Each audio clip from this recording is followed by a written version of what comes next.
يا أيها الناس اتقوا ربكم الذي خلقكم من نفس واحدة وخلق منها زوجها وبث منهما رجالا كثيرا ونساء واتقوا الله الذي تساءلون به والأرحام إن الله كان عليكم رقيبا.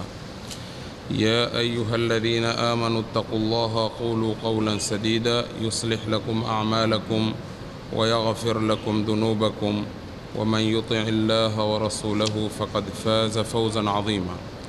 فإن خير الحديث كتاب الله وخير الهدي هدي محمد صلى الله عليه وسلم وشر الأمور محدثاتها وكل محدثة بدعة وكل بدعة ضلالة وكل ضلالة في النار.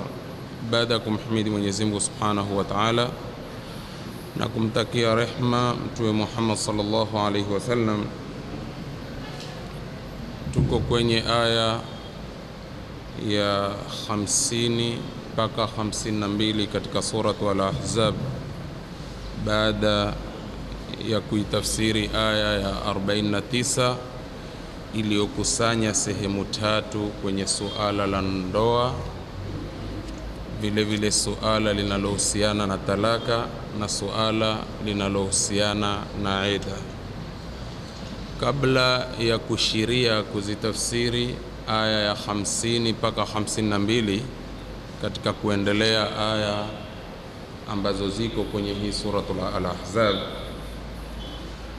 kuzikusanya aya zilizoko katika suratul Baqara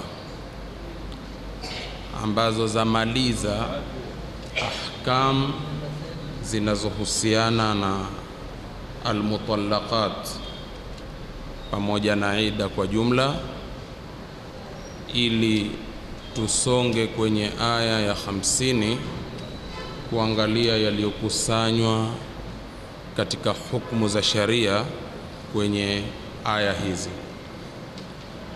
Tulieleza hukumu ambazo zinafungamana na ida kwenye muhadhara wetu wa jana. Katika suratul Baqara aya 228, katika kuzikusanya zile ahkam zilizobaki ili tuunganishe na muhadhara wa aya ambazo zinaendelea, tulisema ya kuwa wenye kuachwa mabadiliko ya ida kulingamana na mabadiliko ya ada zao, na tukasema ya kuwa ada za wanawake ni mkondo mrefu sana kwa kiasi ambacho yana mabadiliko, wenyewe hutatizika kwenye mabadiliko ya ada zao. Lakini tukasema kulingamana na ida itategemea kila mmoja vile namna anavyoingia katika ada zake. Sasa katika hizi aya Mwenyezi Mungu Subhanahu wa Ta'ala katika suratul Baqara aisema walmutallaqatu yatarabbasna bi anfusihinna thalathata quru. Tulitafsiri hii jana kwa kueleza katika zile anwa'ul idda, sampuli za ida. Ikawa moja ni hii aya inayosema wanawake walioachwa watakaa kwa nafsi zao, kwa maana wenyewe watakaa kwa kipindi cha qurui tatu. Wala yahillu lahunna an yaktumna ma khalaqa Allahu fi arhamihinna, si halali kwao kuficha kile alichokiumba Mwenyezi Mungu katika uzao wao. Maana mwanamke hafai kuficha alichokiumba Mwenyezi Mungu Subhanahu wa Ta'ala kwenye kizazi chake. Hapa pana makusudio kusema hiyo kwa sababu hizi za kuficha kiumbe ambacho kimeota kwenye uzao wa mwanamke aachwapo, hatukutaja ahkami hizi jana katika kuzitafsiri hizi aya. Mwenyezi Mungu kusema walmutallaqatu yatarabbasna bi anfusihinna thalathata quru, kwa maana alwajibu ala almutallaqati alharair, ni wajibu, ni lazima kwa hawa wanawake walioachwa, tena wale ambao ni almadkhulu bihinna, walioingiliwa, an yantadhirna muddata thalathati adhar, kungojea kukaa kwa kiasi cha tahara tatu.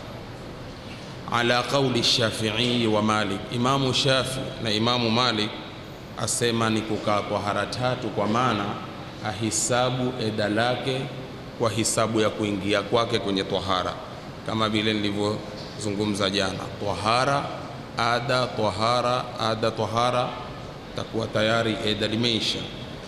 Au thalathati hiyad, ama kae kwa hedhi tatu. Asema huu ni msimamo wa Abi Hanifa na Ahmad. Sasa Abi Hanifa na Ahmad atahisabu kupitia kwa ada. Kwa hivyo itahisabu kwanza, angie kwenye ada atahirike, angie kwenye ada atahirike, angie kwenye ada eda liwe limeisha. Wa hadha fil madkhuli biha, yani hukumu hii kwa yule mwanamke ambaye ameingiliwa. Asema amma ghairu almadkhuli biha fala iddata laha, ule ambaye hajaingiliwa hana eda. Ndio ile aya ya 49, fama lakum alayhinna min iddatin ta'taddunaha, hamna nyinyi wanaume kwao eda ambalo mutalihisabu. Sasa kwenye Mwenyezi Mungu kusema wala yahillu lahunna, si halali kwao, kwa maana wanawake, an yaktumna ma khalaqa Allah, kuficha alichokiumba Mwenyezi Mungu, fi arhamihinna, katika vizao zao, au kama mwanamke kwenye kizazi chake asifiche alichokiumba Mwenyezi Mungu. Kwa maana la yubah, halikuruhusiwa hilo kwa mwanamke aliyoachwa kuficha kilichoota kwenye uzao wake kutokamana na mimba, ama ikiwa ni ada tu, kwa kufanya haraka katika lile eda, ama kubatilisha haki ya mume katika suala la kumrudia. Yani ikawa kimeocha kiumbe na asiseme. Sasa kikiocha kiumbe na asiseme, hatari yake ni kuolewa na mwingine na yeye una mimba, kisha kizazi kimoja kikamiminiwa maji ya waume wawili. Kwa hivyo sema, ili ukisema itajulikana sasa eda lako la kiasi gani, na ule aliyekuacha pia atakuwa ana taarifa ya kuhusu eda lako kulingamana na kule kusema kwako kile kiumbe ikiwa kimeota. Kwa sababu ukiachwa na ikiwa kuna kiumbe, bila shaka itakuwa eda ni refu. Sasa ni eda kumalizika kwa kufanyeje? Kwa kuzaa, kama vile tulivyosema, kwa sababu ni hukumu ya almu'tadda. Ikiwa ana mimba ni kama alivyosema Mwenyezi Mungu, wa ulatul ahmali ajaluhunna an yadha'na hamlahunna. Tayib, in kunna yu'minna billahi wal yawmil akhir, ikiwa kweli wanamwamini Mungu na kuamini siku ya mwisho. Yani useme kilichoota, usifiche ambacho Mungu amekiumba kwenye kizazi chake mwanamke. Wa bu'ulatuhunna, kisha Mwenyezi Mungu asema wale waume wao walowaacha, ahaqu biraddihinna, ni haki kuwarudia na kuwarudisha katika isma ya ndoa, in aradu islaha, iwapo watataka maslaha. Kwa maana wa azwajuhunna, wale waume zao, ahaqu bihinna fi ruj'a, ni haki zaidi kwao kuwaregea. Ikiwa katika kule kuwaregea kutapatikana maslahi. Mwenyezi Mungu Subhanahu wa Ta'ala asema walahunna mithlu alladhi alayhinna bil ma'ruf, kwa maana walahunna ala rijal, wana hawa wanawake kwa wanaume, minal haqi, kutokamana na haki, mithla ma lirijali alayhinna, mfano wa wanaume haki walizonazo kwao, kwa kuwa wanaume wana haki zao kwa wanawake kama ambavyo wanawake pia wana haki zao kwa wanaume. Mwenyezi Mungu kisha akasema walirijali alayhinna daraja, na kwa wanaume na wanaume, walirijali ala nisa, na wanaume juu ya wanawake pana upambanufu fulani wa daraja waliopewa hawa wanaume. Mwenyezi Mungu Subhanahu wa Ta'ala asema wallahu azizun hakim, Mwenyezi Mungu Subhanahu wa Ta'ala ghalib, ni mwenye kushinda. Yantaqimu mimman asahu, aweza kumwangamiza mwenye kumuasi. Hakimun fi amri, ni hakim. Kusema ni hakimun fi amri, kila jambo lake Mwenyezi Mungu na kila kitu amekiweka pahala pake. Wa tashri'ihi, na sharia yake. Thumma bayyana ta'ala, Mwenyezi Mungu Subhanahu wa Ta'ala kisha kabainisha tariqata talaqi shar'iyya, barabara ya talaka ya kisheria. Kabainisha vipi? Kasema at-talaqu marratani fa imsakum bima'rufin au tasrihun biihsan. Kwa maana at-talaqu al-mashru', ile talaka ambayo ni ya sharia, talaka iliyowekewa sharia, alladhi yamliku bihi zawju ruj'a, ambayo mume amemiliki kuregea. Ile talaka ya kisheria ambayo mume ana uwezo wa kumregea mwanamke maratani, ni mara mbili. Walaysa ba'dahuma illa almuashara bilma'ruf, asema hakuna baada ya talaka mbili hizo isipokuwa tangamano tu kwa wema, au atatangamana na ule mwanamke kwa wema, lakini zenye kumruhusu yeye kurudi, nafasi ya kurudi ni pale anapoacha mara kwanza, ana nafasi ya kurudi, au aache na mara pili, ana nafasi ya kurudi. Mara tatu hana nafasi. Litakalobaki ni nini? Ni imsakum ni ile almuasharatu bilma'ruf. Ndipo Mungu asema at-talaqu marratani fa imsakum bima'rufin au tasrihun biihsan. Kisha Mwenyezi Mungu katika hukumu ambazo hatukuzieleza, Mwenyezi Mungu asema wala yahillu lakum an ta'khudhu mimma ataytumuhunna shay'a. La yahillu lakum ayuha al-azwaj, si halali kwenu wanaume, si halali kwenu wanaume, an ta'khudhu mimma dafa'tum ilayhinna min al-muhuri shay'an walau qalila, kuchukua chochote mlichowapa kutokamana na mahari japo kuwa kitu kidogo. Si halali kwenu kuchukua mlichowapa katika mahari japo kuwa ni kitu kidogo. Sema illa an yakhafa alla yuqima hudud Allah, isipokuwa wachelee wote wawili kusimamisha, yani illa an yakhafa an yuqima hudud Allah, isipokuwa wachelee, na kuchelea kwenyewe kuliko kusudiwa ni kule suul muashara, tangamano ambalo ni baya, hawawezi tena kutangamana vizuri, na wawe hawawezi kuchunga haki za zaujia. Mume hawezi kuchunga haki ya mke na mke hawezi kuchunga haki ya mume. Basi hapo ndipo patatoka njia nyingine ambayo Mwenyezi Mungu kaiweka wazi.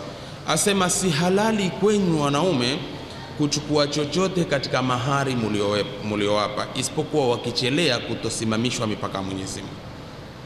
Asema fa in khiftum, mukichelea, alla yuqima hudud Allah, kutosimamisha mipaka ya Mwenyezi Mungu, yani umume na mke, fala junaha alayhima fi maftadat bihi, hawana ubaya wote kwa kule kujikomboa kwake mwanamke, iwapo limedhihirika kuwa kulichobaki ni suul muashara. Maana fa in khiftum sual ushra, mukichelea tangamano ovu bainahuma, baina ya mume na mke, wa aradati zauja, kisha mke akataka an takhtalia, kujivua, kufanya ile inayoitwa khul'u, binuzuli an mahriha, kwa kutanazal na mahari yake, asamehe, sema nimesamehe mimi mahari yangu, basi mimi nalitaka hili ambalo la kutengana tu, au bidaf'i shay'in min almali li zawjiha, ama mwanamke kutoa sehemu ya mali kumpa ule mumewe, hata yutalikaha, mpaka amwache. Sasa hapo kwa mume, Mwenyezi Mungu Subhanahu wa Ta'ala asema kwa wanavyotafsiri wanavyoni, fala ithma ala zawji fi akhdhihi wala ala zawjati fi badlihi, yani hapa takuwa hapana ubaya kwa mume kupokea, kwa sababu aya si inasema wala yahillu lakum an ta'khudhu mimma ataytumuhunna shay'a. Lakini kukipatikana hili ni dharura ya kuwa mwanamke sasa ni kujikomboa, na kujikomboa uko tayari kutoa kiwango kumpa asema si vibaya pale kufanyeje, kupokea, kama ambavyo si vibaya kwa huyu mwanamke kutoa kiwango kama hiko ili kufikia kwenye lengo hili ambalo litakuwa ni suluhu kabisa. Fa in khiftum alla yuqima hudud Allah fala junaha alayhima fima iftadat bihi tilka hududullahi fala ta'taduha. Hiyo ni mipaka Mwenyezi Mungu, musikeuke. Kwa maana hadhihi al-ahkamu al-azima, hizi ni hukumu kubwa sana, min at-talaqi war-ruj'a, hukumu ambazo zahusiana na ndoa, talaka, hukumu ambazo zahusiana na talaka, na hukumu ambazo zahusiana na ar-ruj'a, kurudiana, na hukumu ambazo zahusiana na khulu, mwanamke kujikomboa kwa kutoa mahari yake, kwa kumregeshea mume mahari ili apate haki yake ya talaka. Asema hizi ni hukumu kubwa za Allah tabaraka wa taala. Wa man yataadda hudud Allahi fa ulaika humudh dhalimun, na mwenye kukeuka mipaka ya Mwenyezi Mungu basi watu hao ni madhalimu. Kwa maana man khalafa ahkam Allah, mwenye kukhalifu hukumu za Mungu, faqad arradha nafsahu, ameitoa nafsi yake lisakhti llahi, kwa mateso na hasira za Mungu. Wa huwa minadh dhalimin, naye atakuwa katika madhalimu, almustahiqina liliqabi shadid, wenye kustahiki adhabu au mateso ambao ni makali sana. Ikakomea hapo kwenye hukumu za masala ya mtu kujikomboa. Kisha akaunganisha masala mengine, asema mume fa in talaqaha, iwapo atamwacha sasa. Kumwacha sasa sio raj'ia, kumwacha talaka ya tatu. Fala tahillu lahu min ba'du, si halali kwake yeye baada ya kuwa amemwacha kwa mara tatu, hatta tanqiha zawjan ghayra, mpaka aolewe na mume mwingine. Kwa maana ar-rajul idha talaqa al-mar'a thalitha marra, mwanamume akimwacha mwanamke mara tatu, fala tahillu lahu ba'da dhalika, si halali kwake baada ya kumwacha mara tatu kumrudia, hatta tutazawwaja ghayra, mpaka olewe na mwingine tena. Watutallaq, na aachwe, baada an yadhuka asilataha, tena sharti lililoko ni kwa kuwa ule aloolewa sasa, umemwacha mwanamke mara tatu, sasa mpaka aolewe kihiari, sikinjama, kisha aachwe kwa khiari, ndio wewe upate nafasi ya kufanyeje, kurudi tena. Hakuna masala njama kumpa mtu pesa nenda kamuoe umuache ili mimi mpate nafasi ya kurudi. Hayo ni masala ambao yamelaaniwa kisharia, ni masala ya kutolea na muhalili, hayo ambao Mtume sallallahu alaihi wasallam akayakataza. Sharti ukimwacha mara tatu kuolewa na mwingine ili upate nafasi, ni sharti aingiliwe tena. Mtume sallallahu alaihi wasallam katumia lugha hii, manake lilitokea la mmoja kuolewa haraka kisha kenda kumtuma. Manake kama alikuwa na hamu arudiane na nani, na mumewe, sasa alipoolewa baada ya kuasha maliza talaka, basi kuolewa alikwenda kwa Mtume, sasa mimi tayari nishaolewa na mume wa tatu, kama nafasi iko sasa ya kurudi hapa. Mtume akamwambia hapana bwana, mpaka yeye aonje asali yako na wewe uonje asali yake. Kwa maana alitumia lugha hii. Asali ni kitu tamu, au sivyo? Bila shaka asali ni kitu tamu, na Mtume sallallahu alaihi wasallam akatumia hivyo. Kwa maana mpaka mutangamane kwa tendo, mpaka wewe uonje tamu yake na yeye aonje tamu yako, kwa maana muingiliane. Baada dhalika kutoke khiari kwa namna yoyote itakavyokuwa, kisha kutoke talaka kwa khiari, si kwa njama. Hapo ndipo itakuwa kuna nafasi kwa huwa kwanza afanyeje, aje aanze tena upya kumrudia huu mwanamke. Toib. Kisha Mwenyezi Mungu Subhanahu wa Ta'ala katika ahkami zinazofuata katika suratul Baqara asema fa in talaqaha fala junaha alayhima an yatarajaa, akimwacha hamna ubaya kwao kurudiana, in dhanna an yuqima hudud Allah, iwapo watakuwa na dhana mzuri ya kusimamishwa mipaka ya Mwenyezi Mungu. Tukirudiana kutakuwa hakuna matata, tutasimamisha mipaka ya Mwenyezi Mungu. Kwa maana fala basa an tauda ila zawjiha al-awwal, itakuwa hakuna ubaya kurudi tena kwa ule ule mume wake wa kwanza. Zimemalizika 3, akaolewa, alipoolewa kisha akaachwa, nafasi iko kwa kurudi wa kwanza, ikiwa wataona watasimamisha mipaka ya Mwenyezi Mungu Subhanahu wa Ta'ala. Wa tilka hududullah, kisha Mwenyezi Mungu asema, na hiyo ni mipaka ya Mwenyezi Mungu, yubayinuha liqaumi ya'lamun, anaiweka wazi na kuibainisha kwa watu wenye kujua. Tilka shara'i'ullah wa ahkamu, hizo ni sharia za Mungu na hukumu zake.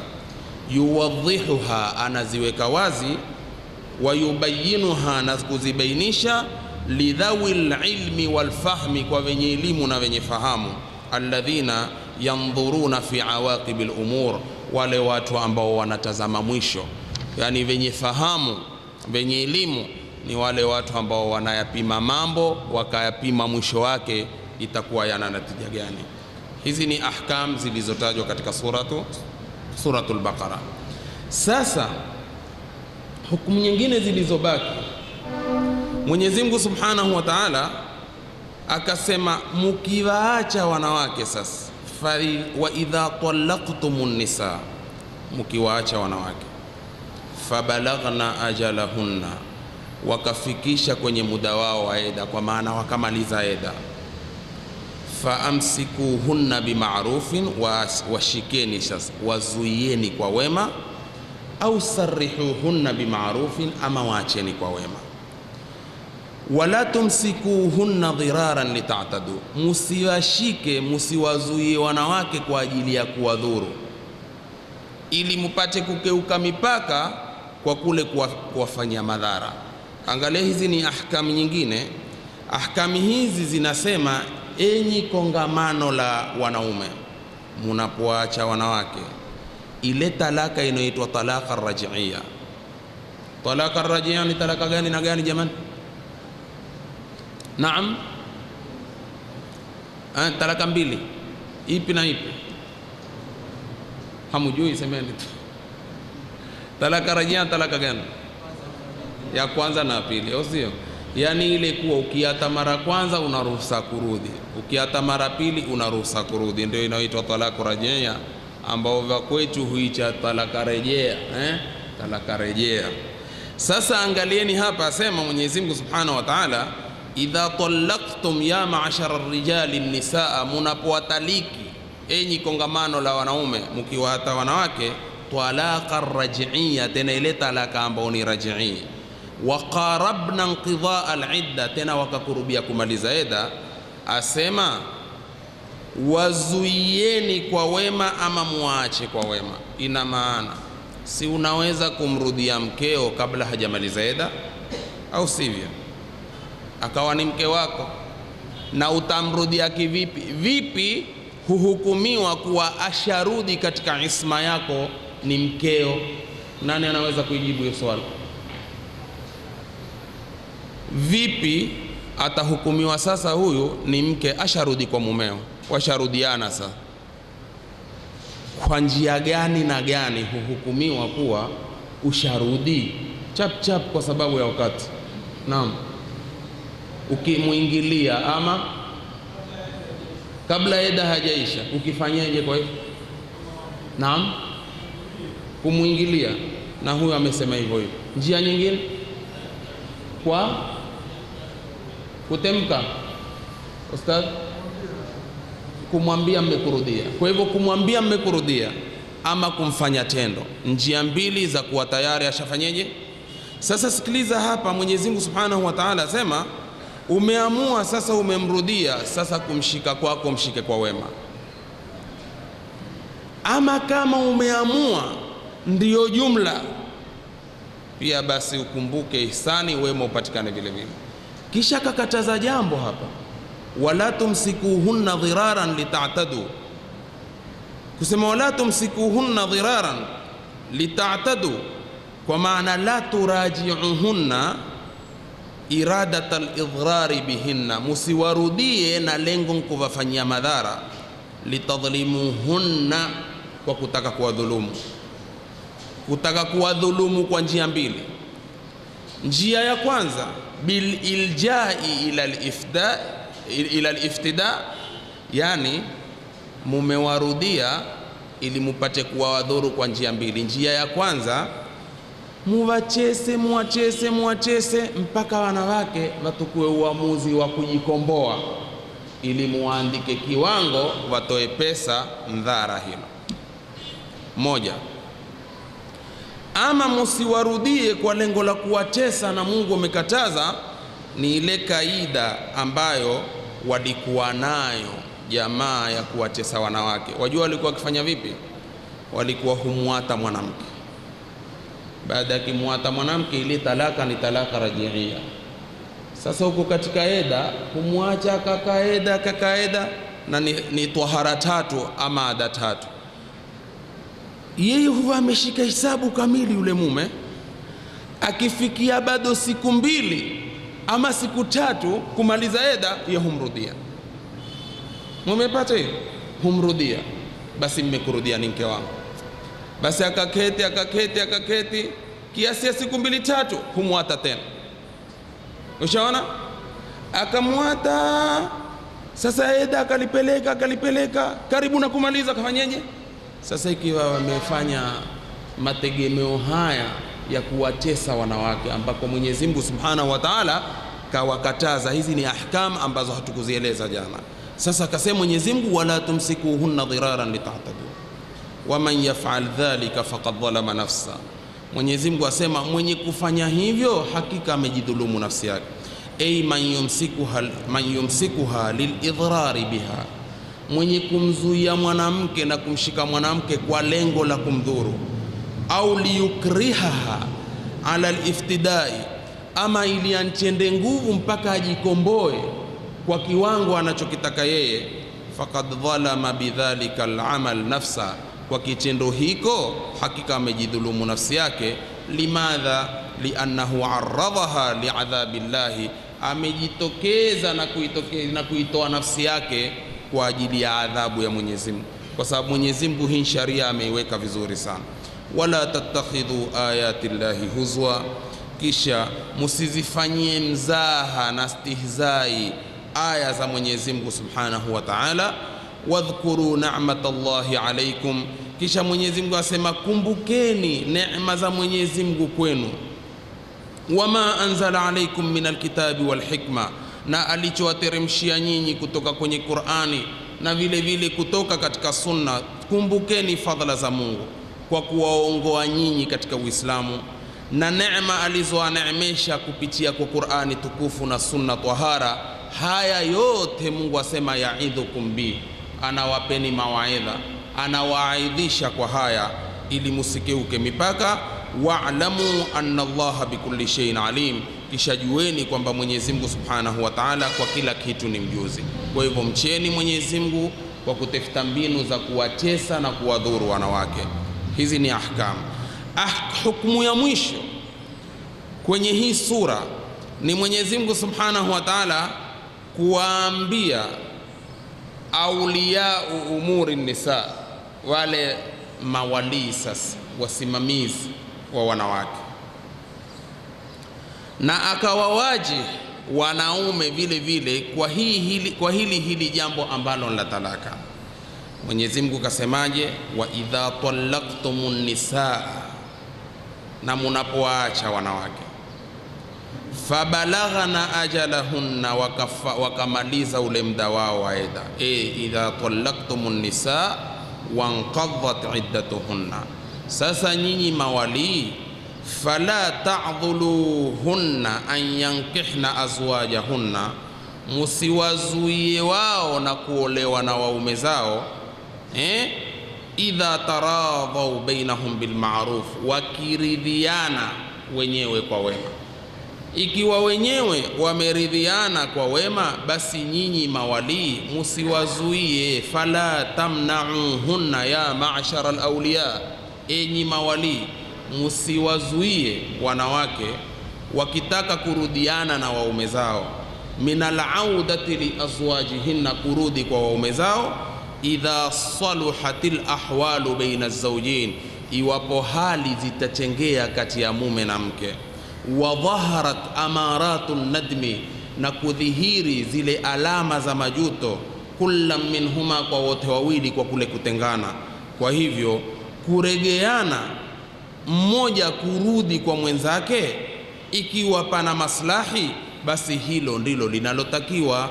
Kisha Mwenyezi Mungu kasema hilo pia, dhalika yu'adhu bihi man kana minkum yu'minu billahi wal yawmil akhir, hilo huwaidhisha nalo, kuwaidhisha yule ambaye anamuamini katika nyinyi, kumwamini Mungu na kuamini siku ya mwisho. Tena kufanya hivyo, Mungu asema dhalika azka lakum wa athhar, hilo ndilo ambalo la utahara zaidi. Dhalikum azka lakum wa athhar, mawaidha haya ambayo Mwenyezi Mungu Subhanahu wa Ta'ala anawapeni na kushikamana na maamrisho ya Mwenyezi Mungu, azka ni bora zaidi na ni yenye manufaa zaidi na nyinyi, na ni lenye kuwatahara zaidi, kutwahirisha madhambi yenu na vile vile kuchakasa nafsi zenu na uchafu. Wallahu ya'lamu wa antum la ta'lamun, na Mwenyezi Mungu Subhanahu wa Ta'ala ni mjuzi, anajua na nyinyi hamujui lolote. Hizi ni katika zile zilizobaki katika ahkam zilizofungamana na aya ambayo tuliimaliza jana kwenye aya 49 katika suratu Al-Ahzab. Sasa kuna hili jambo la masala yanayohusiana na mwanamke uko kwenye eda na mtu kuwa na maazimio ya kutaka kumuoa na yeye uko kwenye eda na halitakiwi hilo. Barabara gani ambayo Mwenyezi Mungu ndiye aloitoa katika hizi aya ambazo ziko katika suratul Baqara? Hii ni aya 234. Aya 234 kwanza alitaja ahkam za eda la mwanamke aliyefiliwa. Eda la mwanamke aliyefiliwa hukaa eda kiasi gani ndugu zanguni? Mwanamke akifiliwa hukaa eda kiasi gani? Miezi 4 na siku 10, ndivyo sivyo? Ndipo Mwenyezi Mungu alivyosema walladhina yutawaffawna minkum wa yadharuna azwajan yatarabbasna bi anfusihinna 4 ashhurin wa 10. Ni kweli miezi 4 na siku 10.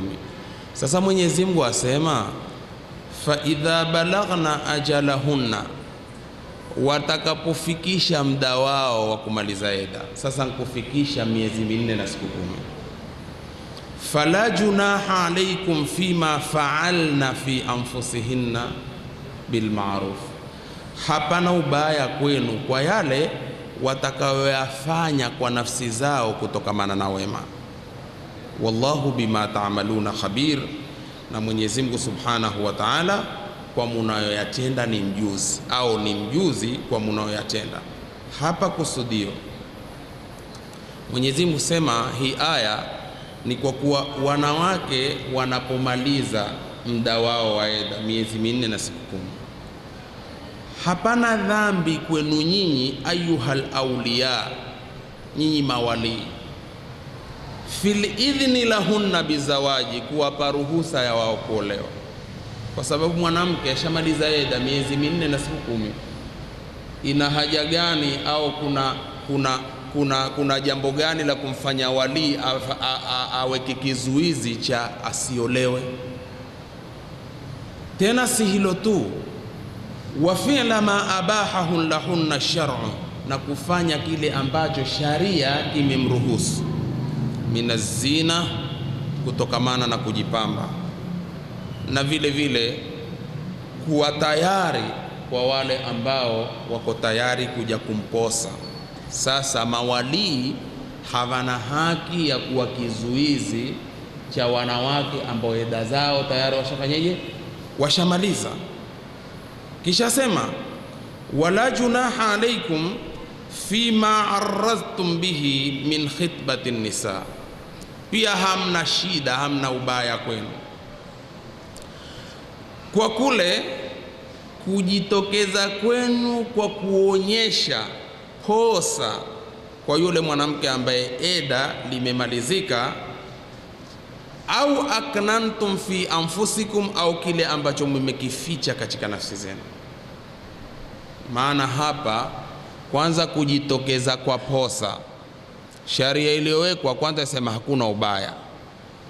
Ubaya uko kwenye mwanamke, uko kwenye eda lake kwenda kumwambia hasa au kutumanishia mtu kwa lengo la kufanya posa, na yeye uko katika nini? Uko katika eda. Lakini lile ambalo umelificha kwenye roho yako ya kuwa wewe amekuingia ruhuni yule mwanamke ambaye uko kwenye eda, sasa likawa liko kwenye moyo wako ya kutaka kumuoa, hili halitukuliwi ubaya kwa sababu umeliweka. Pia halitukuliwi ubaya kuwa utatukua mbinu ambazo za kinaya za mtu kufahamu kuwa huyu, hizi hanjam zake ni kuwa ameliweka rohoni kuwa ananitaka. Hili halikukatazwa. Lililokatazwa kwenda kumwambia moja kwa moja, na lililokatazwa pia ni kwenda kumpa ahadi hata kama kwa siri, nyinyi wawili tu, lakini tayari umemwambia, na hapa limekatazwa. Nafikiri iko wazi. Lakini lile ambalo umeliweka, mimi akimaliza eda naye, ama ukawa hutumia hanjam fulani, hata wanazoona wakasema, pengine ukawa pia unasema mimi naomba Mungu anipe mwanamke wa dini kweli kweli, alontulivu kweli kweli. Sasa ikawa mvijembe hupiga wewe, ajua mwenye kusikia tafahamu huu bwana, haya maneno anaonena humkusudia nani? Sasa vinaya vya kisampuli hivi havikukatazwa. Lililokatazwa ni swaraha, ama kwenda kwa siri, lakini kwenda kumwelezea yeye. Ndipo hapa Mwenyezi Mungu Subhanahu wa Ta'ala yeye mwenyewe kasema, alima Allahu annakum satadhkurunahunna.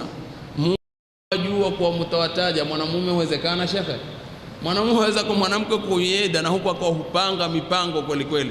Ni hivi sharia tu imenkava asisonge kwenda kumwambia, wala asitumanishe mtu kwenda kumwambia. Ikipita kwenye moyo wake ama akitumia lugha ya vinaya, hiyo hakuna wasiwasi wote, kwa sababu alima Allahu annakum satadhkurunahunna. Mungu ajua kuwa nyinyi mtawataja, lakini Mungu asema walakin la tuwaiduhunna sirran, lakini musiwaahidi kwa siri.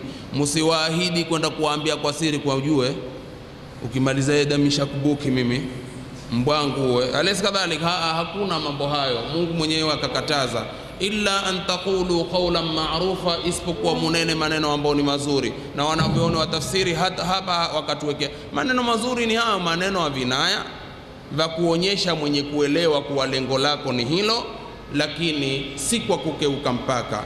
Kisha sema wala ta'zimu uqdatan nikah.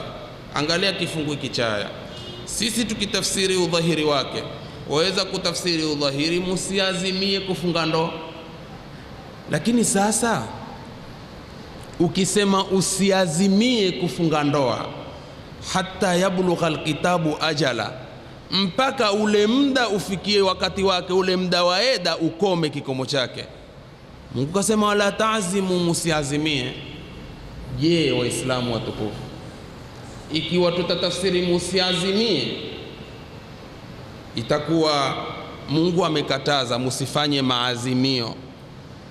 Lile la kuliweka rohoni ya kuolewa mtaka akimaliza eda, na kutumia mpaka lugha ya kinaya sio sarih ya kuonyesha kuwa wewe ndio huonyesha hii lugha ataka kumuoa huyo akimaliza eda, hayo haitwi maazimio. Ni maazimio.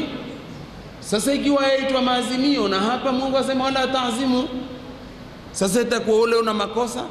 Na huku Mwenyezi Mungu asema alimallahu annakum satadhkuruna, ile mtu kuntaja fulani huwa nini kweli, una azma fulani, na ale maneno waweza kuyatafsiri huyu asingetaja hivyo, isipokuwa azma yake kadhaa.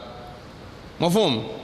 Hapa limesimama la tafsiri musifunge ndoa. Manake maadamu uko katika eda, lililokatalika sasa ni hilo la kufunga ndoa. Kwa hivyo itakuwa musifunge ndoa mpaka eda limalizike muda wake. Lakini ikiwa kuhusu al-azm hili la kumweka ruhuni, hili la kutumia vinaya, maazimio yako wewe ya kuwa huyu akimaliza mimi tafanyeje. Lakini sasa hapa itakuwa lililokatazwa ni lile la kufunga ndoa mapema, ama na kulitaka hilo kabla hajamaliza muda wake. Wala ta'zimu uqdatan nikah hatta yablugha alkitabu ajala wa'lamu, jueni anna Allaha ya'lamu ma fi anfusikum fahdharu, kwa Mwenyezi Mungu ajua yaliyomo kwenye nafsi zenu, basi kuweni na hadhari. Wa'lamu anna Allaha ghafurun halim, ghafurun halim. Naam, na mujue kwamba kwa Mwenyezi Mungu ni msamehevu, ni mwenye maghfira ya kughufiria watu, na Mwenyezi Mungu Subhanahu wa Ta'ala ni halim, ni mtaratibu, tena ni mpole. Kipi kifungu cha mwisho kilichobaki?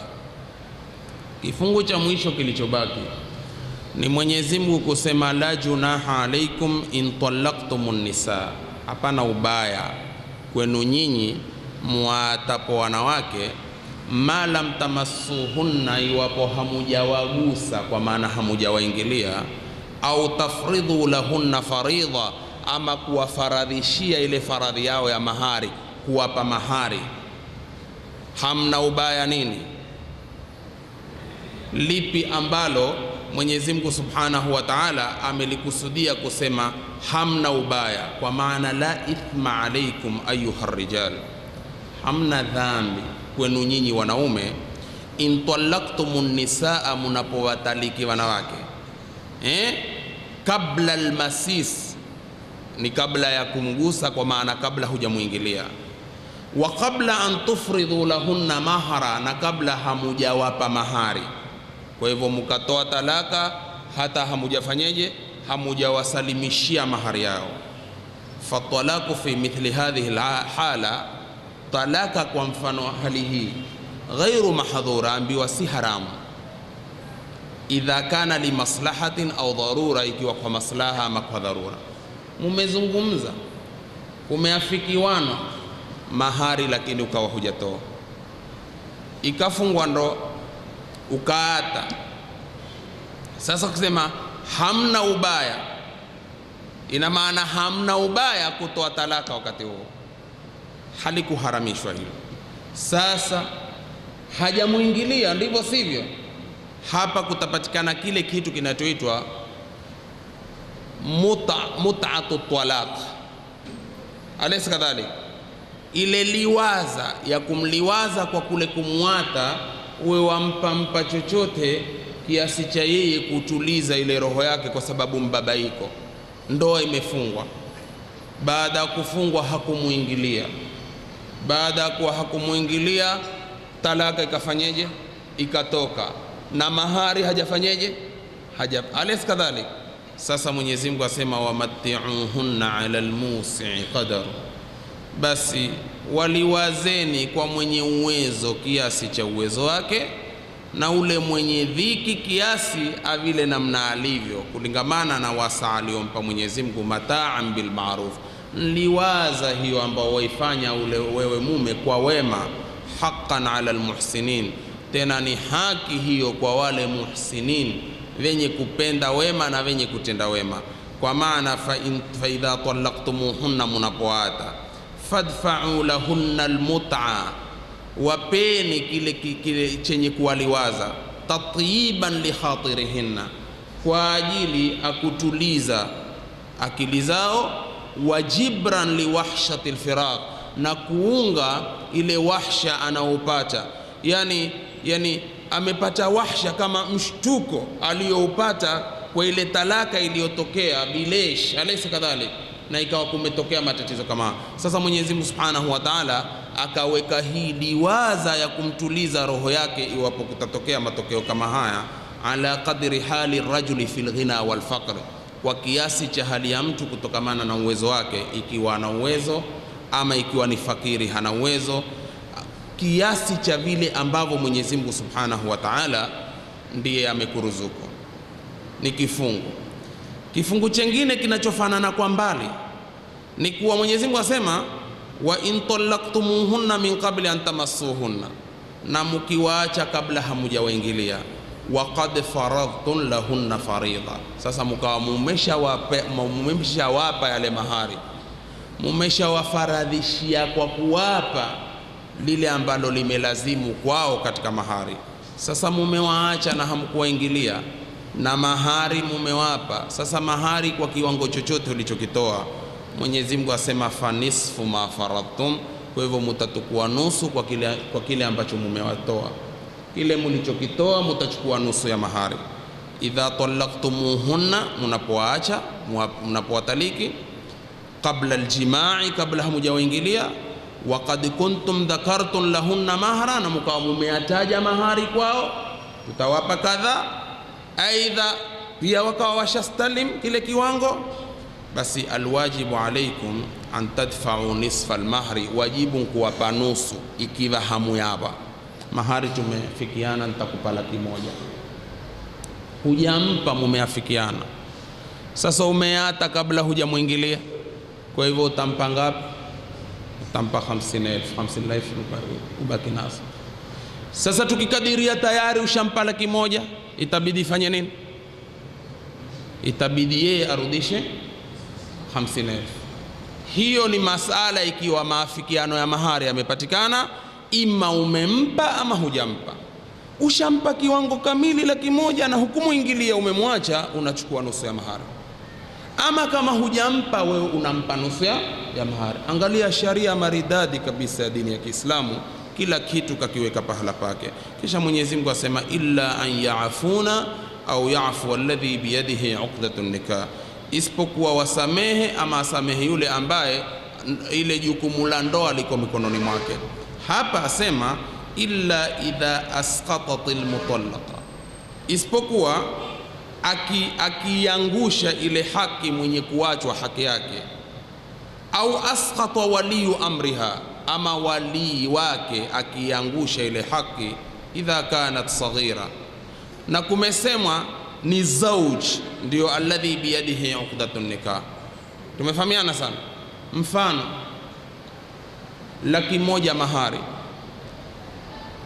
hujampa, ukamwacha na hujamuingilia, tumesema ni umpatie kiwango gani? 50,000, au si? Yeye mwenyewe mwanamke akisamehe, akitanaza, sema na hizo pia fanyeje? Chukua, haingiliwi, ametanazali kwenye haki yake, sawa? Moja. Kwa upande wa pili, au amezitoa zile 100,000 zote na hakumuingilia, amemwacha mwanamke. Sasa akachukua 50,000 kumrudishia yeye, mume pia akatanazala, akasema pia zibaki yote hizo pande zote mbili. Mfanye nini? Ni kuonyesha nidhamu ya hali ya juu ya dini yetu, na kwa kuwa haya masala ya talaka, masala ya ndoa ni masala mkondo mpana sana katika vitabu vya kifikhi, na hapa ndipo ambapo pana mchezo mmoja mkubwa sana. illa an yaafuna au yaafu alladhi biyadihi uqdatun nikah. Kisha akalia Mwenyezi Mungu kusema an ta'fu aqrabu littaqwa, mkisamehe hilo ndilo lilo karibu zaidi na ucha Mungu. Wala tansau alfadla bainakum, musisahau fadhila kati yenu. Maana kulikaliwa vikao, na pengine kwanza ukakataliwa kidogo, mara kisha watu wakarudi nyuma wakakupokea kwa mikono miwili, na pengine waweza kwenda kuposa pahala watu, ukisema tu bwana, hapo moja kwa moja ukisema, jamaa kwambia samahani watu, wasemaje? Hata kama hivi sasa uko tayari sisi. Sasa hili mwanamume pia atakalikumbuke, asione kuwa sikumgusa basi lala, lete simwachi mimi, hata sikulala naye. Si kwa kuwa zile pesa wewe umezitoa kama hununua hilo tendo. Mambo yamewekwa tu sharia, na ni ihsani zikumbukwe. Hata ukimuatia hizo 50,000, ukimuatia wewe 50,000 zitakupunguzia nini? Sasa waambiwa wala tansau alfadla bainakum, musisahau fadla baina yenu. Inna Allaha bima ta'maluna basir, hakika Mwenyezi Mungu kwa mnayoyatenda ni basir, ni muone. Mwenyezi Mungu anayaona yote mlioyatenda. Ndugu zangu katika imani, hizi aya nimezianza kwa sababu ilikuwa ni baadhi ya vifungu ambavyo ni muhimu, ambavyo hatukuweza kuzimaliza jana kuziunganisha kwenye aya Kwa hivyo hivi vifungu inshallah tutaziunganisha na aya ambayo ilikuwa ni sharia. Sasa Mwenyezi Mungu Subhanahu wa Ta'ala aitoa kwa mtume wake, na sharia hii inaanza kwenye aya ya 50 mpaka kwenye aya ya 52.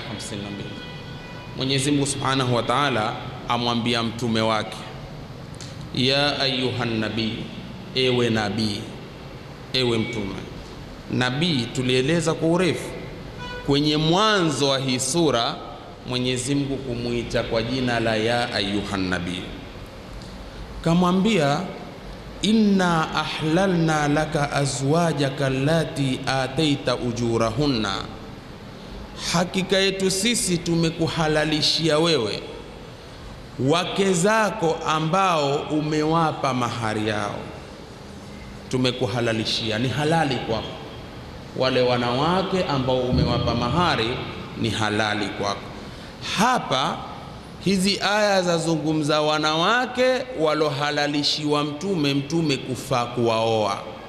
Kwanza akamwambia tumekuhalalishia wanawake wako ulowapa mahari yao. Wa mamalakat yaminuka, na aliyemilikiwa kwa mkono wako wa kulia.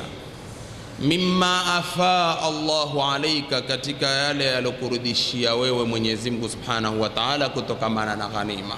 Kwa hivyo malakat yaminuka ni wale sabyu waliochekwa katika vita, walotiwa katika hukumu ya ghanima, na ni wanawake waliopatikana katika vita Waislamu wanapopambana na makafiri, wakashikwa wale wanawake.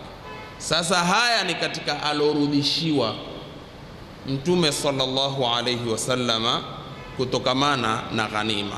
Sasa pia Mwenyezi Mungu sema wa ma malakat yaminuka mimma afa Allahu alayhi, pia akasema wa banati ammika, na banati wa ammi yako, ammi zako. Wa banati ammatika, na banati wa shangazi zako. Wa banati khalika, na banati wa wajomba zako. Wa banati khalatika, na banati ya watoto wa mama zako. Allati hajarna maaka, ambao waligura pamoja na wewe. Ni sharti limewekwa, tutaangalia wanatafsiri wamesema nini. Wa mraatun mu'mina, na mwanamke mu'min, mwanamke mu'min in wahabat nafsaha linnabii, akijitoa hiba mwenyewe nafsi yake kujitolea kwa mtume. Kwa maana mwanamke ende kwa mtume ajitolee mwenyewe kama zawadi, hiba, nimekuja unioe. Mafhumu? Amehalalishiwa mtume sallallahu alaihi wasallam walojitokeza kumwambia mtume nimekubali unioe, amejitoa hiba kwa mtume. Pia ni katika wanawake alohalalishiwa mtume kukubali hilo kumwoa. In wahabat nafsaha linnabii in arada an-nabiyyu an yastankihaha, akitaka mtume kumwoa mwanamke huo khalisatan laka. Mwenyezi Mungu asema hili ni khas, limehusishwa kwako wewe tu, min dunil mu'minina, bila ya waumini, kwa kuwa hakuna kujitokeza mwanamke kuja kuambia bwana mmejitoa hiba kwako, basi wewe ruhusa utamuoa bila mahari, bila kitu chochote. Hii ni khalisatan laka min dunil mu'minin. Kad alimna, hakika sisi tumejua, ma faradhna alaihim, yale tulowafaradhishia wao, fi azwajihim, katika wake zao. Yani Mwenyezi Mungu asema twajua tulowafaradhishia wao katika wake zao. Wewe ukitaka kuoa kuna mambo umefaradhishiwa. Ulilofaradhishiwa ukitaka kuoa, lipi la kwanza umefaradhishiwa? Jambo gani? Naam, ni mwataka kuoa kesho kutwa, kuna kuposa. Kuposa kule kuna kusikizana mahari, alesi kadhalika. Baada ya kusikizana mahari kuna ufanye uadilifu wa hali ya juu. Ikiwa umechiana mke mwingine, uadilifu uweko sawa. Utakuta kwa mtume sallallahu alaihi wasallam kwenye aya za leo sharia aliyohusishwa, ambao yatafautiana na sisi tulivyofaradhishiwa kwenye hili suala. Suala gani? Suala la kuoa. Hapa asema khalisatan laka min dunil mu'minin kad alimna ma faradhna alaihim fi azwajihim. hakika twajua tulowafaradhishia wao katika wake zao. Wama malakat aymanuhum, na wale walowamiliki kwa mikono yao. Likay la yakuna alayka harajun, ili isiwe dhiki kwako wewe. Wa kana Allahu ghafuran rahima, na Mwenyezi Mungu amekuwa ni mwingi wa msamaha, na Mwenyezi Mungu ni rahimu. Kisha akasema turji man tashau minhunna. Mwenyezi Mungu amwambia Mtume, unaweza kumcheleweshea. Turji man tashau minhunna, ukancheleweshea nini? Zile zamu. Kila mwanamke ana zamu zake, waweza kumcheleweshea zamu unayemtaka.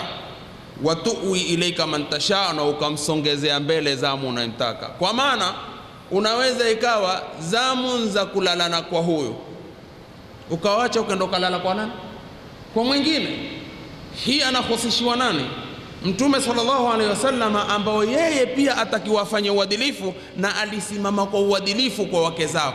Lakini angalia hapa, hii sharia inamhusu, kulikuja tofauti gani kati yetu sisi na yeye Mtume?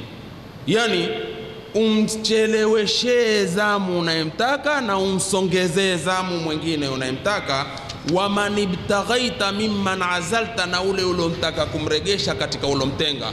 Kama kuna mmoja ulemtenga kando ukataka kumregesha, pia Mwenyezi Mungu Subhanahu wa Ta'ala hilo kakuruhusu. Fala junaha alaika, hakuna ubaya kwako. Dhalika, hilo adna, ni karibu zaidi, antaqarra ayunuhunna, kutulia macho yao, wala yahzanna, wala wasisikitike, wayardhaina bima ataitahunna kulluhunna, na kuridhika kwa kile ulichowapa wote. Wallahu ya'lamu ma fi qulubikum, na Mungu ajua yaliyomo kwenye nyoyo zenu. Wa kana Allahu aliman hakima, na Mwenyezi Mungu ni mjuzi, na Mwenyezi Mungu ni mpole. Kisha akamwambia la yahillu laka nisa'u min ba'd, si halali kwako wanawake baada ya hawa. Ina baada ya kuhalalishiwa hawa ulohalalishiwa, si halali kwako kuwatoa hawa kuwatia wengine. Alaysa kadhalik? Angalia ahkama alizozipanga Mwenyezi Mungu Subhanahu wa Ta'ala. Wala antabaddala bihinna min azwajin, wala kuwabadilisha hawa kwa wanawake wengine ili umtoe umtie mwingine. Alaysa kadhalik? Walau a'jabaka husnuhunna, japo kuwa utavutika na uzuri wao. Hata ukamwona mwanamke mzuri ukavutika naye, hapa waambiwa la yahillu lak illa ma malakat yaminuka, isipokuwa ule ambao umemiliki kwa mkono wako wa kulia, katika wale ghanima uliowapata katika vita. Wa kana Allahu ala kulli shay'in raqiba, na Mwenyezi Mungu Subhanahu wa Ta'ala kwa kila kitu ni raqib. Raqib kwa maana Mwenyezi Mungu Subhanahu wa Ta'ala anakutunza kwa yote unayoyafanya.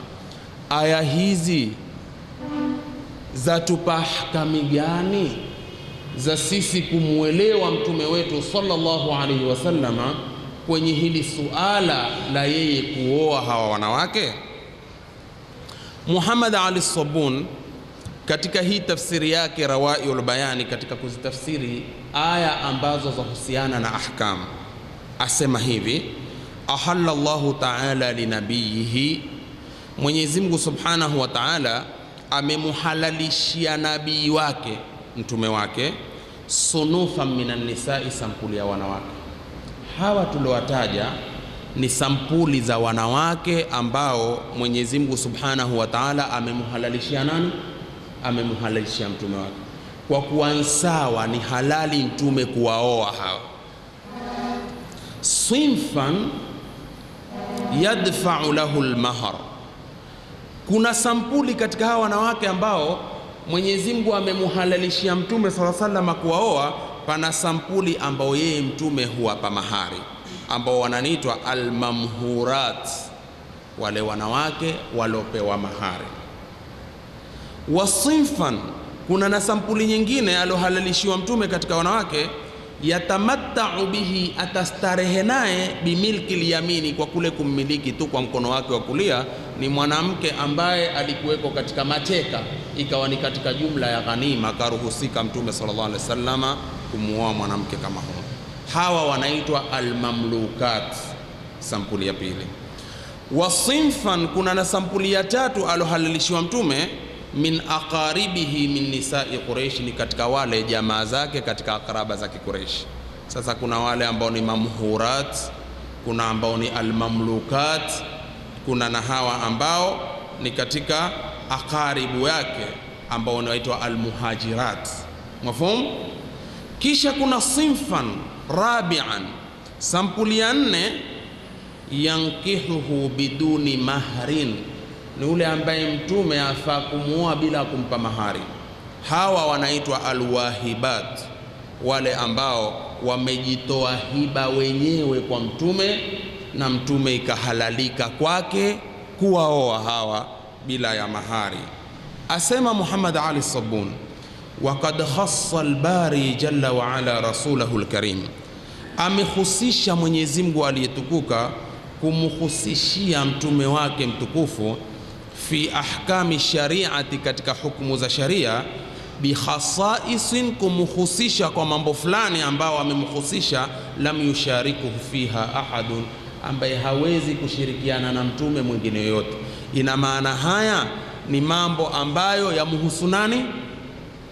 Yamhusu mtume sallallahu alayhi wasallam.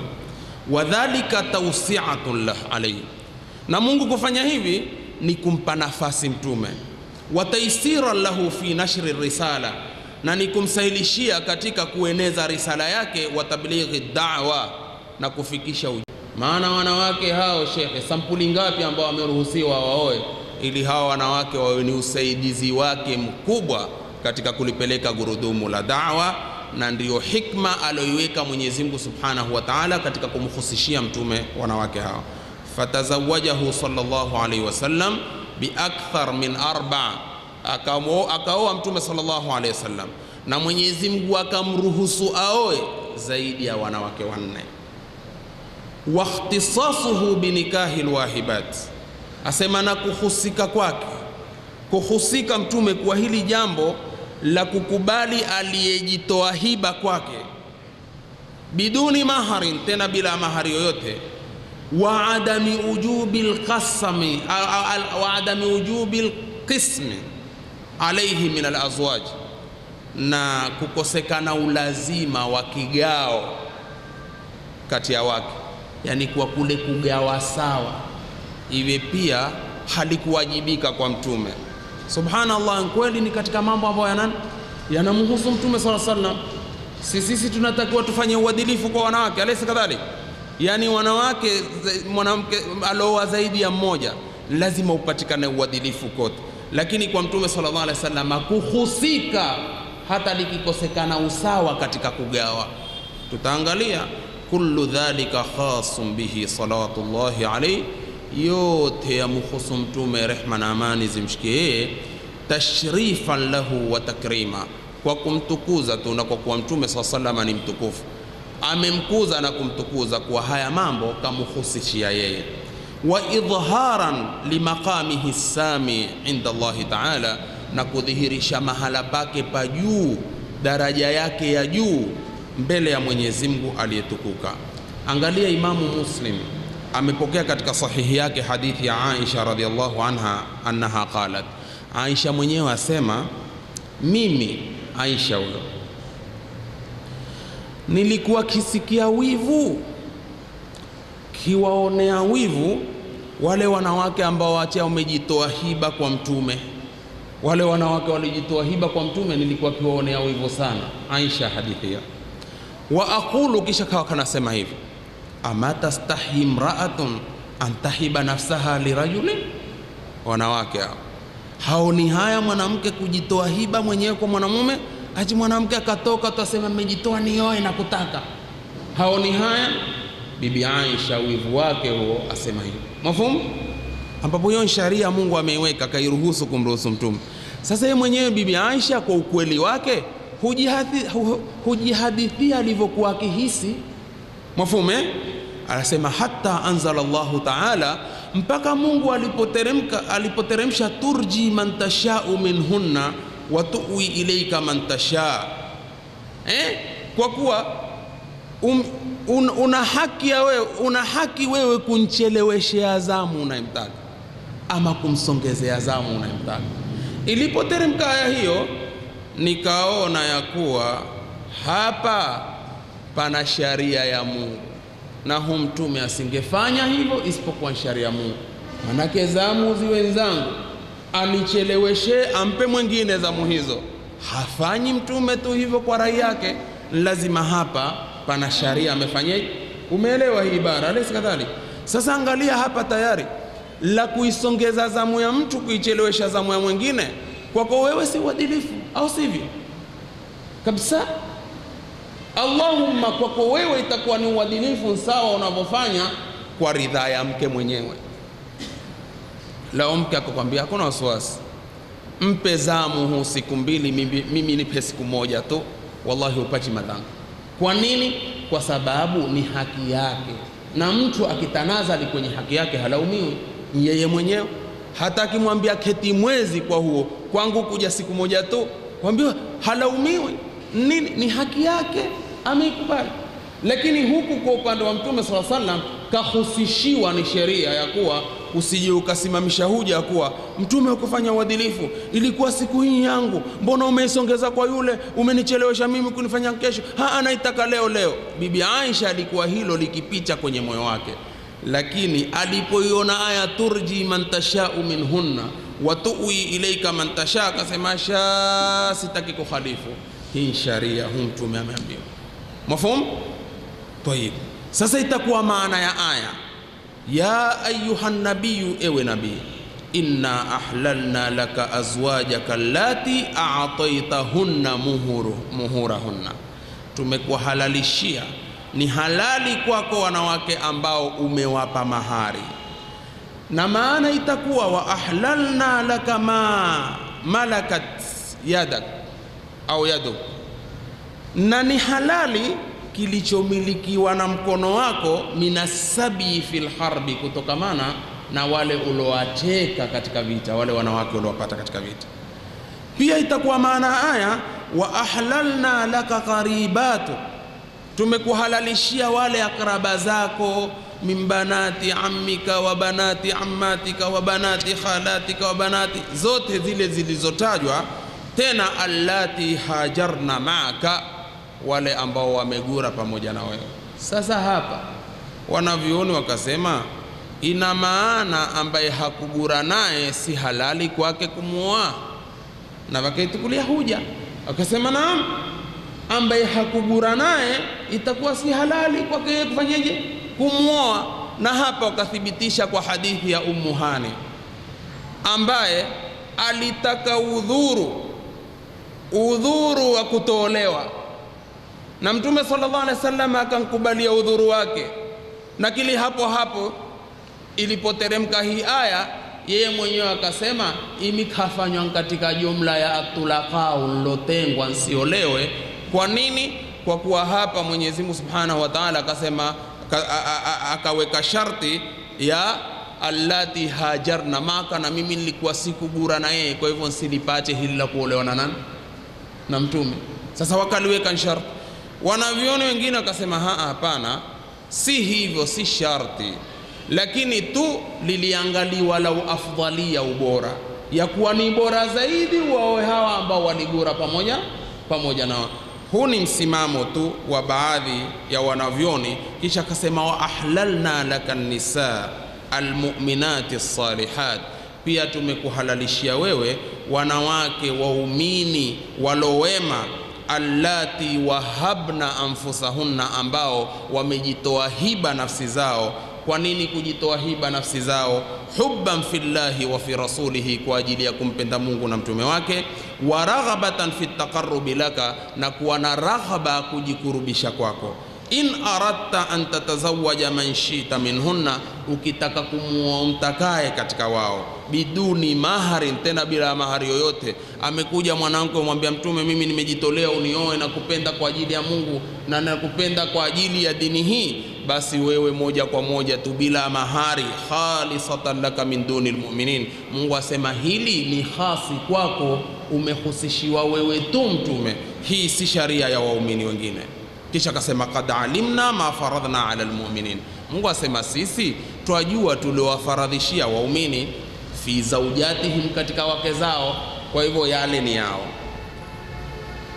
Wa rafiqatihim min sharaitil aqdi, yani yale mambo ambayo twayajua tuliowafaradhishia waumini katika wake zao ni katika yale masharti yaliyowekwa katika ndoa, wajibu wa mahari, alaysa kadhalik. Lakini hili kwako ni khas, tumekuhusishia taisira laka, kwa ajili ya kukusahilishia mambo, likai la yakuna alayka dhikun au haraj, ili kusipatikane dhiki kwako wala babaiko lolote, ewe Mtume. Kwa hivyo tutasema kuwa hii ni sharia Mwenyezi Mungu Subhanahu wa Ta'ala kaiweka khas kwa Mtume sallallahu alaihi wasallam. Kigawanyo sasa asema halil qism wajiban ala rasulillah, huku kugawa sawa ni wajibu kwa Mtume wa Mwenyezi Mungu. Pengine tufunge maneno yetu kwa kifungu hiki ambacho ni cha mwisho cha hawa wanawake alohalalishiwa Mtume sallallahu alaihi wasallam kuoa. Asema hili la kugawa ni wajibu kwa Mtume sallallahu alaihi wasallam.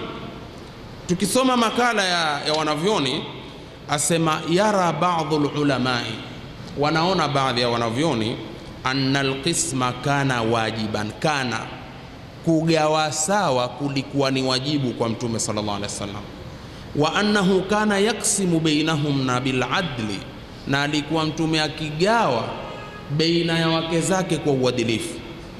Wayaqul, kisha alikuwa anasema hivi baada ya kugawa kwa uadilifu, akisema Allahumma hadha qismi fima amliku, ona ewe Mola we, hiki ndicho kigawanyo changu kwa ninachoweza kumiliki. Fala tuakhidhni fima la amliku, usinipatilize kwa nisiloweza kulimiliki. Tena ni hadithi iliyopokewa na ashabu sunan, ni hadithi ambayo imesihi kabisa. Mungu wangu, hiki ndicho kigawanyo changu kwa wake zako, kwa wake zangu kwa ninachoweza kukimiliki. Usinipatilize kwa kile ambacho siwezi kukimiliki. Hapa kakusudia nini? Mala amliku, nsichoweza kukimiliki. Mailul qalbi, ni kule kupinduka moyo, nahwa baadhi nisaihi, kwa upande wa baadhi ya wake zake.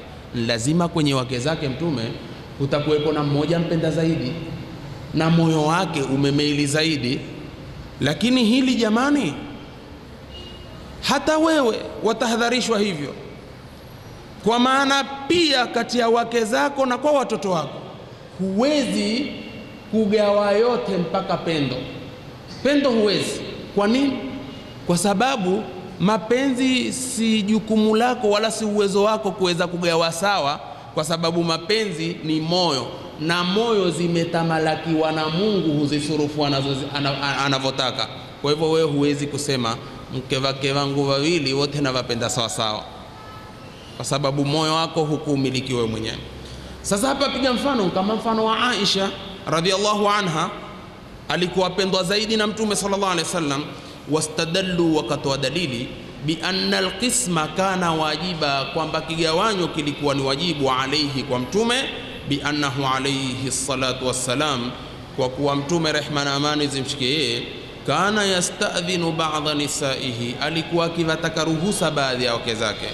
Fayaqulu, akisema atadhan li an abita inda fulana, utaniruhusu nende halale kwa fulani, kwa mwanamke mwingine fulani.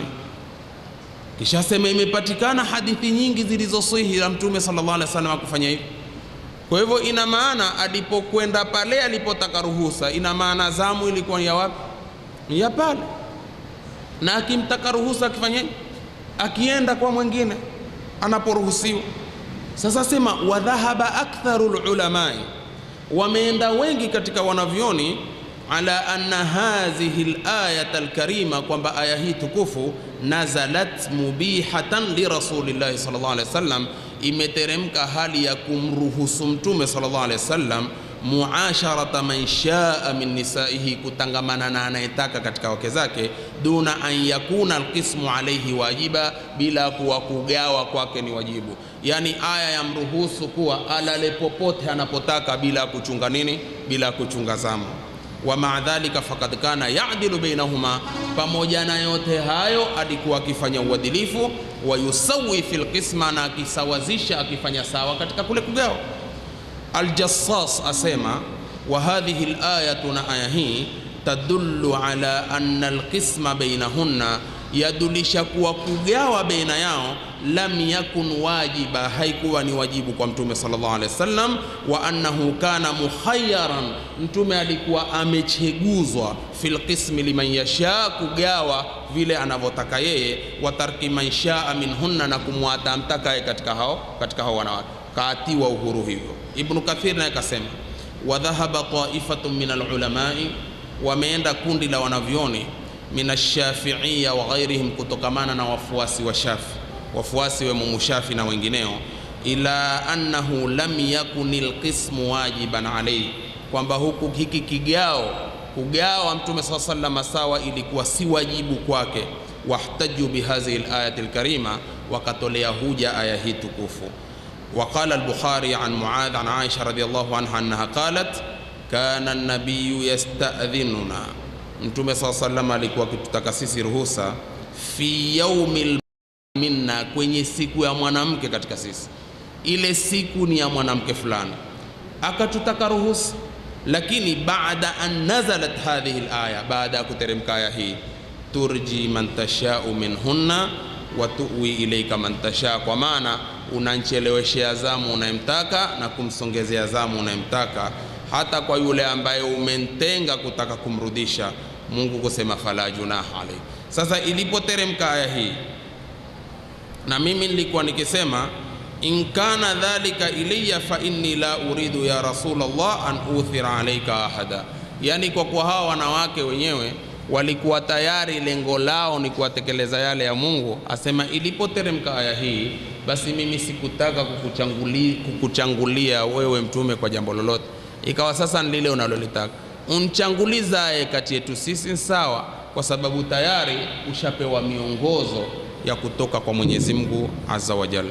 Ndugu zangu katika imani, niruhusuni nisimame hapa kwa hizi aya ambazo tumezitafsiri kwa ufupisho sana tena leo biidhnillahi alkarim. Nafikiri aya inayofuata ni aya ya 53 katika hii sura, na inatupa sasa sharia ya ukitaka kwenda nyumba ya Mtume, uenda kwa Mtume sasa nyumbani kwako, umewekewa mikakati gani, imewekwa sharia gani.